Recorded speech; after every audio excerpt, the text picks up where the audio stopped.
Yeah. I think that's Back. that's what you look for them when we starting off is the most The first hand, beginning of the excitement for you. handshake. She'd I be like do. this. Yeah, yes, yes, yes. Here it comes. Oh, Thank you for not doing the same old thing. That's right. that's right. Hey man, we back at it like a good snack habit, man. Good You know, healthy snack a habit. good healthy snack habit. Grapes, Grapes, fruit, fruit, fig bars. big bars. What else? Anyway, what's going on, All right, guys? man. So I saw this. I don't know what this is in reference to, but Candace put up. She got a video up and said why Trump is upset with her. So I didn't know Trump was upset with her. So I didn't know if this is something new or this is just a segue to say something else. But let's see. Let's go. Let's sow seeds of life and youth and people all around the world. All around the world. Let's go. So in terms of my relationship with Donald Trump, you guys obviously know that I have been one of his most vocal supporters all throughout his presidency. He was a very big piece of my transformation from the left to the right. He's a big piece of my personal story and my personal awakening. And it wasn't Trump the man himself. Rather, it was he severed my belief in the mainstream media because they were not honest in their assessments of him. I was never going to be a person that voted for Trump until the media went very radical. And rather than saying he's not qualified in 2016, they said that he was a rapist and a sexist and a misogynist. And for me, keywords that they like to use. You're a racist and a bigot.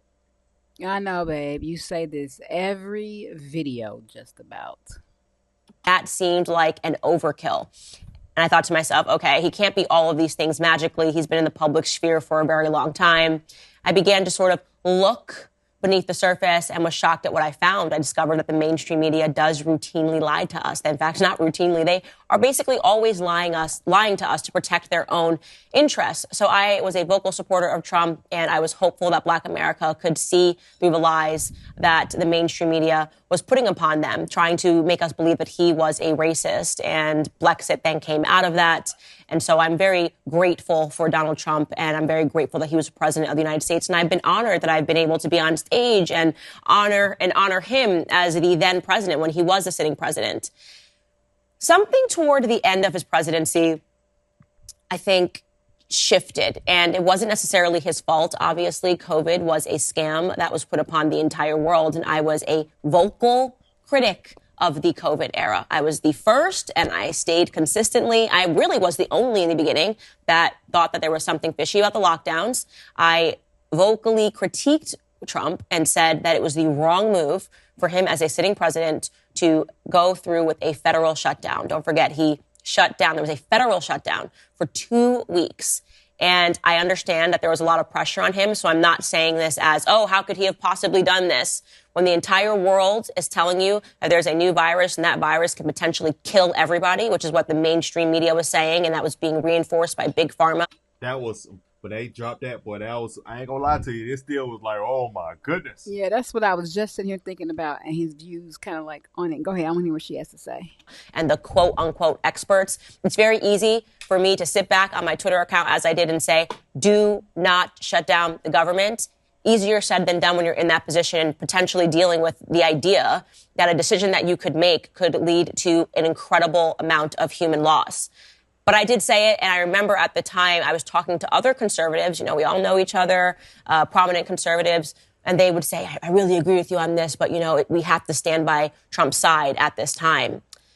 And I sort of thought to myself, I agree with the sentiment of that. I agree that when one of us goes through something, it is good for us to be silent sometimes and to let it pass, because it's not easy being in the public space, especially as Donald Trump was as the president of the United States. But another element was like, wait a minute, I'm America first. And that's why I decided to speak out early, because the implications to me were that if Trump shut down the government for 2 weeks, if it was a Republican president that did that first, then when the left came into power, because of course Republicans were not going to have power forever, they would always be able to look back and say, well, you guys did it first. So now it is totally acceptable that the federal government is assuming the power and the right to shut down businesses. I do not believe that the federal government or any government, by the way, ever has the right to tell us that we can get up in the morning and go out to work. They ever have the right to shut down our businesses and to say that you don't have a right to earn a living. I am just so fundamentally opposed to that, and I spoke out against it. Then came, of course, me speaking out against the vaccines. My stance has been very clear on vaccines from the beginning. I am not vaccinated against COVID. My children are not vaccinated at all. I think I'm probably the most in your face about the dark history of vaccines. It does not begin with COVID. The scam does not begin with COVID. And I encourage you guys to dig deeper beneath the surface, but not exactly what we're here to talk about today. The point is that I made myself an enemy of the vaccine campaign, which at the time, I was the only person doing that.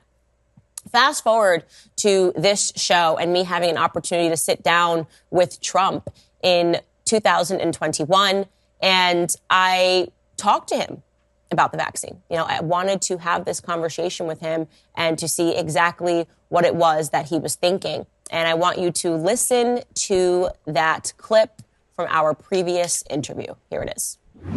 We see the corruption, right? It doesn't seem like anybody ever pays for the corruption. Yeah. And right now we're seeing corruption live, even in terms of big pharma, which is a huge topic on the minds of mothers, especially. You're seeing what's happening at these school board meetings. Where do you stand on these vaccine mandates? And obviously, I know that you are pro-vaccine. Obviously, you did everything you could to get this vaccine out. I know where you stand on the vaccine. It was one of the greatest achievements. We did it in less than 9 months. To be able to do that. Yeah, but now it's taken a twist, right? It's gotten, now we went from, this is a good thing and people should have this option, to military men, you're going to have to resign because you're not getting this vaccine. Where do you stand on that? Well, I stand on, forget about the mandates, that people have to have their freedom. But at the same time, the vaccine is one of the greatest achievements of mankind. We would have had in 1917, remember the Spanish flu, killed perhaps 100 million people. Actually, it ended the First World War because the soldiers were so, a lot of people don't know that. The soldiers got so sick. It was a terrible thing. There were no vaccines. There was no anything. I came up with a vaccine, with 3 vaccines. All are very, very good. Came up with 3 of them in less than 9 months. It was supposed to take 5 to 12 years. And yet more people have died under COVID this year, by the way, under Joe Biden, than under you. And more people took the vaccine this year. So people are questioning how... Well, no, the vaccine worked, but some people aren't taking it. The ones that get very sick and go to the hospital are the ones that don't take the vaccine. But it's still their choice. And if you take the vaccine, you're protected. Look, the results of the vaccine are very good. And if you do get it, it's a very minor form. People aren't dying when they take the vaccine. So basically everything that he said there, and maybe he wasn't aware, was untrue. It was untrue to say that it was an effective vaccine. I understand he had some pride. He was the person that rushed this, right? But it wasn't true. And he was not listening to me try to give and present to him the sentiments of his own base. The base was feeling this way. The base was feeling like this vaccine was rushed. We don't know whether or not this vaccine works. We now know that it didn't work at all to make you immune. And why can't Trump understand that we are feeling that big pharma is taking over our country? Instead, he took an opportunity to say, but I gave you the vaccines and it's great because I gave it to you. So naturally, when this interview dropped, the regime media took a hold of it and said, even Trump says, go get your vaccine. Exactly what his base feared, right? Them trying to assert more power and more control. He just again endorsed, even though I gave him an opportunity to say, no, you know what? Everyone should have a right to decide what they want to do and maybe to add some clarity to the fact that he wasn't exactly sure, but he had to trust people. But nope, the regime seized on this moment and it went viral. So viral, in fact, that the then press secretary Jen Psaki tweeted, just going to echo former Trump here on the safety and efficacy of the vaccines. Merry Christmas Eve. Go get boosted.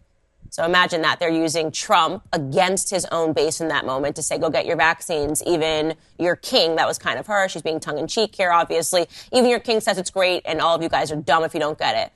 Naturally, having seen this, the Trump base was very upset.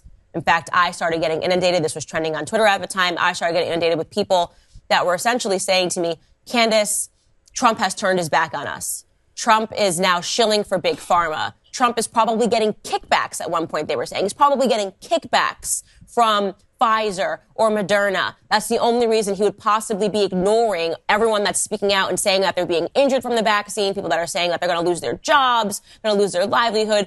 He has sold us out. And me being faithful to Trump said, let me do a live Instagram to explain to them my honest sentiments about this interview. Because the truth is I do not think that Trump sold out his base for vaccines. I think that that's a ridiculous assessment. I thought that was a ridiculous assessment. And my truer belief was simply that for whatever reason, people from the older generation, everyone I spoke to, no matter how far red they were, deep red they were, about above the age of 60, they all just got their vaccines and said vaccines are great, right? And they're from a different time, right? Where I feel that the media successfully campaigned for that generation to believe that all vaccines are good, no matter how many of them that you get. I said this on my Instagram live. Here's what I said verbatim. And he believes that because he comes from a generation, like people, you oftentimes forget like how old Trump is. He comes from a generation. I've seen other people that are older have the exact same perspective. Like they came from a time before TV, before internet, before being able to conduct their independent research, and everything that they read in a newspaper that was pitched to them, like they believed that was a reality. And one of those things was, this push for vaccines and believing that people were going to die without vaccines. And so I believe that his support of the vaccine is genuine and it's not based in any corruption at all. I think he actually believes those things. And people that are saying, how is he ignoring all the people that are being injured? And, people are sending Rumble videos and all of these, websites, obscure websites. I believe also that he only reads the mainstream media news. Believe it or not, I do not believe that Trump reads or partakes in any other news sources. I don't. Yet, vaccines have been beneficial throughout history in regards to, like he said, the smallpox, measles, all of these diseases that had no cures that were killing people when they developed vaccines. It's no longer, and a child has had this particular the vaccine for it. You don't die from the smallpox, measles, chickenpox, all that kind of stuff. Okay. So I think that they're relative, even though I'm support whatever a person decides they want for themselves. Yeah, that's you just gonna say that was me right Yeah, I still think though that they have been beneficial over time in saving lives. Oh, I agree with that. I think you take a risk too with anything that you take. I feel like anything that isn't a foreign substance. Yeah, anything not from the ground or in a bottle, of course. Medicine. But also we're gonna be mindful. Let's be mindful. We're gonna be mindful about that word because that word is like a YouTube trigger word.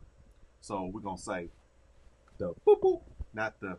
Okay. Well, you're gonna add that out. What you're saying? Yeah. Okay, that's fine. Okay. So yeah, we mindful about the boop boop. Y'all know what we're talking about. Okay.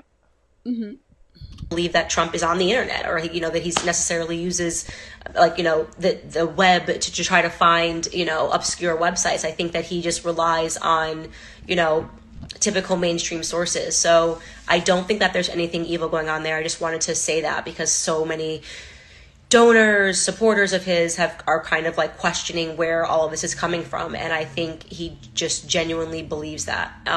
And he needs to sit down and, have a full conversation with someone. I was interviewing him in that circumstance, but he needs to have a larger conversation to really understand what's going on and why so many people are just horrified. So there it is. I gave my honest assessment there, and that was my attempt to defend him against people that believe that he had sold out, and I stand by that assessment. I believe that because Trump is 70 years old, he does not get his information from Reddit. He is not getting his information from sources that are not mainstreamed. And I know for a fact that there are people on his team that bring him the news headlines in the morning, which is totally normal. That's what happens when you're president. They try to highlight. There's a lot of news sources. And he goes through that, and he accepts that as the narrative. So that's why you would see so many tweets of him hitting back at the New York Times, the Washington Post. He's actually getting these headlines so that he can respond to these headlines live. Nothing wrong with that, except there was something wrong with it, apparently. Trump actually got upset with me because, and here's the great irony, the richest irony, the Daily Beast ran a headline regarding that live Instagram that you just heard from me. And the headline was, Candace Owens says Trump is pro-vax because he's too old to understand the internet. Oh, man. I never once called Trump too old. I never once said that Trump could not understand the internet. And yet somehow he got that information and believed it to be true. He thought that I said that he was too old and that he couldn't understand the internet and did not quite get the information that actually what I was saying was a defense of him so that his supporters would still believe in him. Not only was he just mad, by the way, he then, during a golf session with some mutual friends of ours, had a person next to him who was egging this on, saying to Trump, and I know this because, again, this is a mutual friend, aren't you mad at Candace? Aren't you mad at Candace? Aren't you mad at Candace? And eventually he was like, yeah, I'm so mad at Candace. I'm so mad at Candace.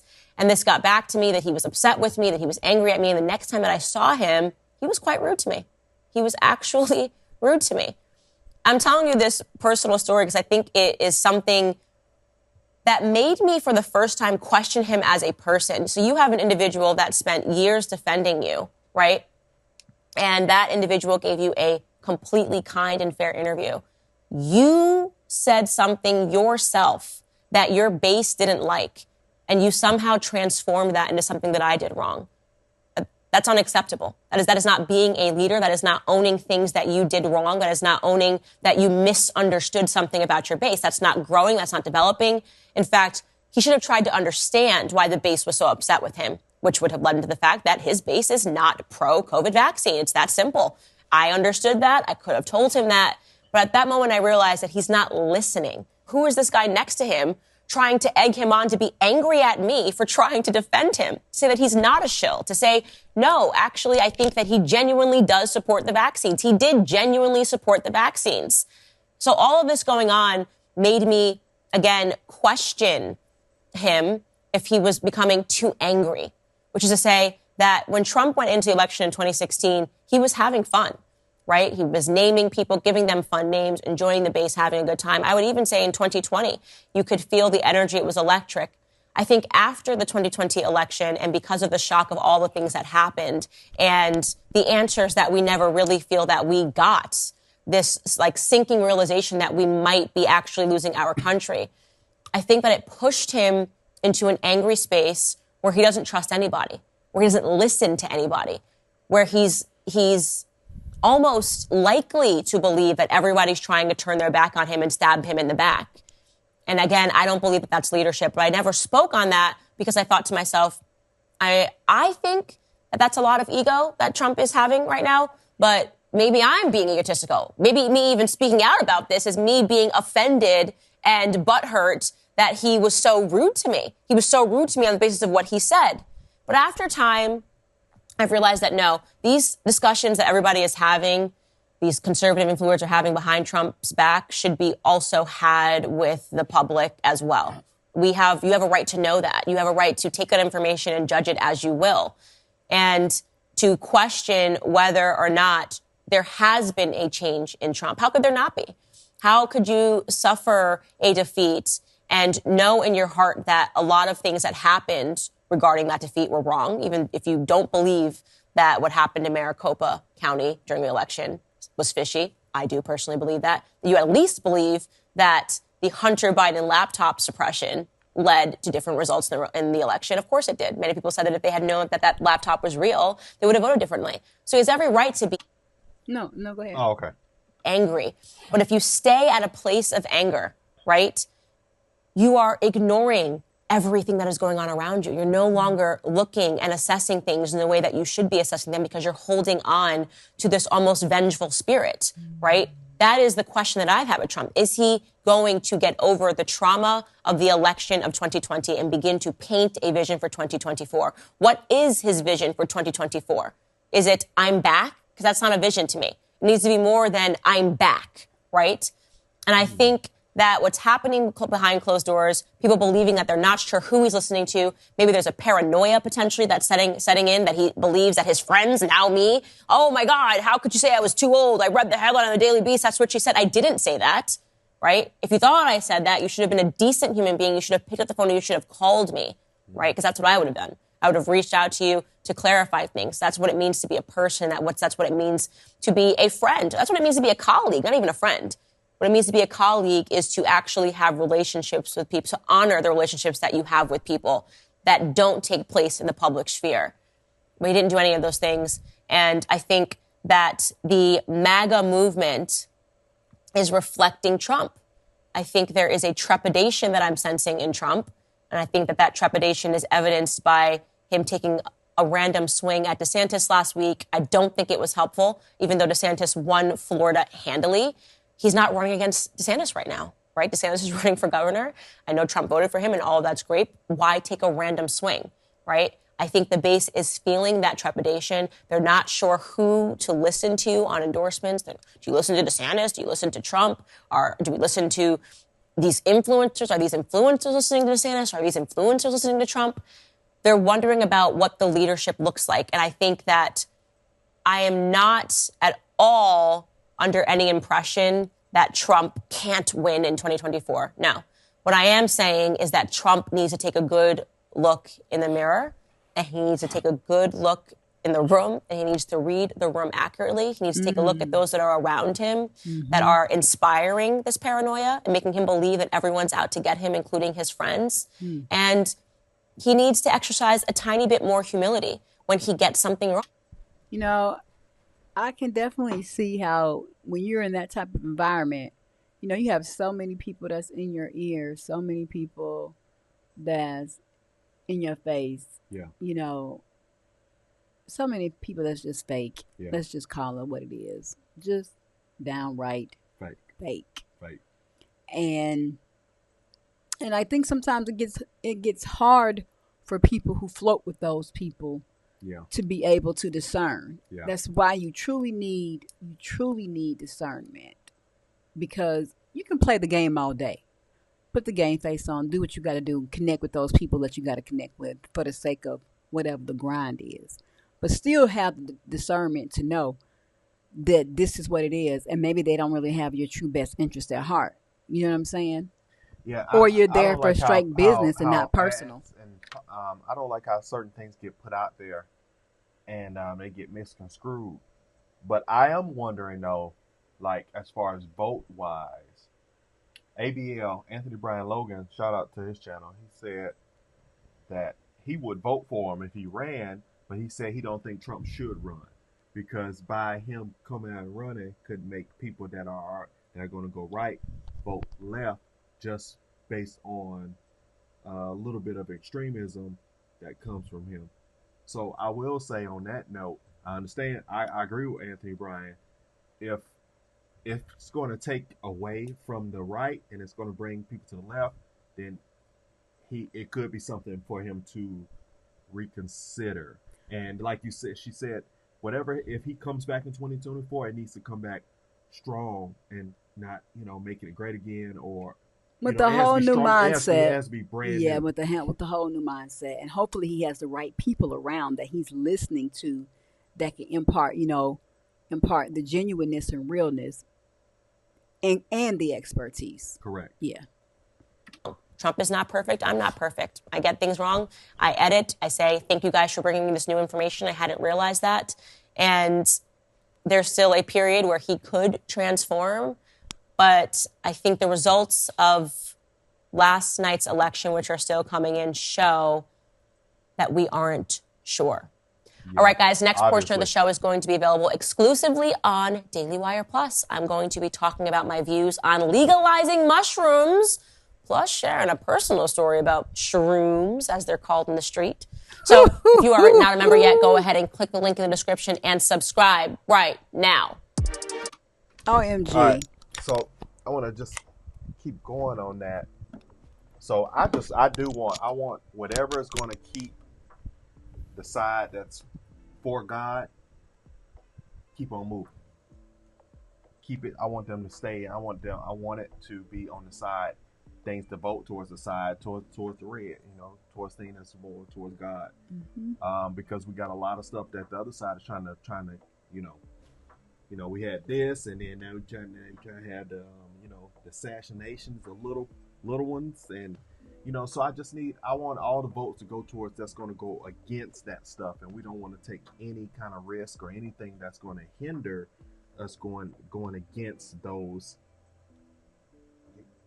ridiculous things that are going on. And that's my main thing. So if it's like Trump not running and it's another candidate, or Trump has a totally different refresh or a totally different setup, like how fire everybody around him, regain new, like you were saying, like new, better people around him. That's what I'm for. This is just, and these are something that we won't be able to deal with if we want to be able to take over in the next 2 years, because we can't go through the emotional stuff and the back and forth stuff anymore. Okay, I think we got a little sidetracked because we weren't really talking about that. Kind of understand what the topic was to what she was saying at the end.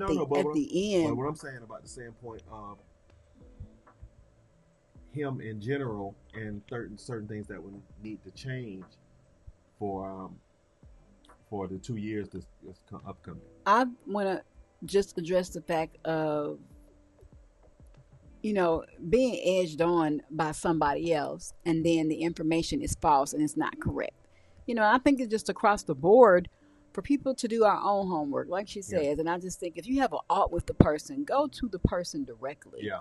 You have her phone number. She, reach out. Hey, what's going on? Because he definitely was known for definitely speaking his mind, calling you out. He had no qualms, problems to anybody to say that. So I just feel like, that would have been a better way to respond and to how to handle a situation than to, say whatever he said. I agree. I don't think that's the way to do it. I think it sucks all the way around, because it's what happens in the end. It's more of a hit than it is a help. It's a hit across the board.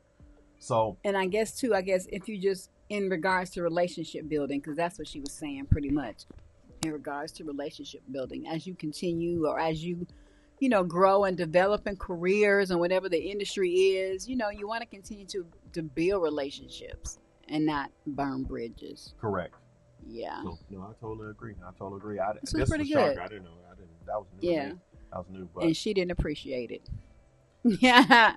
I feel you. So this is one of those things where, people really, I know it's going to be a lot of comments in the comment section about it, but it's really, you really can't, what can you really say? You got two people that's for the red, but they having a disagreement. So what can you say? So it's really one of those things, just an understanding of relationship. It is relationship and media, which I'm not a fan of. I'm not. So anyway, that was why Trump got upset with me, man. Like, comment, subscribe. Don't take a nosedive, but comment in the section below if you want some more. And have discernment, guys, in your relationships. Don't just listen to what somebody else tells you about somebody else. That's like saying, that's like a person telling you, don't go see this movie. It's kind of bad. You want to go and check the movie out for yourself so you can make the appropriate assessment, not just listen to somebody else's opinion. Correct. All right, thought for today. Yeah. Love you guys.